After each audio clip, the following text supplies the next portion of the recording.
ఈరోజు ఎస్ఎల్బిసి పూర్తి చేసి ఉంటే నల్గొండ కష్టాలు తీరు ఉండేటివి కదా, డిండి ప్రాజెక్టు పూర్తి చేసి ఉంటే నల్గొండ కష్టాలు తీరు ఉండేటివి కదా, మా పాలమూరు రంగారెడ్డి ఎత్తిపోతల ప్రాజెక్టు ఈరోజు జూరాల నుంచి నీళ్లు తీసుకుని ఉంటే రాయలసీమ నీళ్లు దొంగిలించే అవకాశం ఉండకపోతుండే కదా అధ్యక్ష.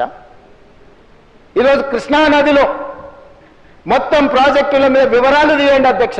ఎవరి హయంలో ప్రారంభమైనాయి, ఎవరి హయంలో పూర్తయినాయి, ఎవరు అన్యాయం చేసిండ్రు.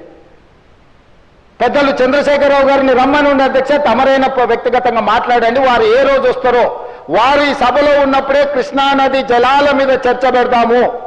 ఈ చర్చలో ఒకవేళ మా తప్పేదైనా ఉందని నిరూపిస్తే సభా సాక్షిగా చంద్రశేఖరరావు గారికి బీఆర్ఎస్ నాయకులకు నేను క్షమాపణ చెప్తా అధ్యక్ష.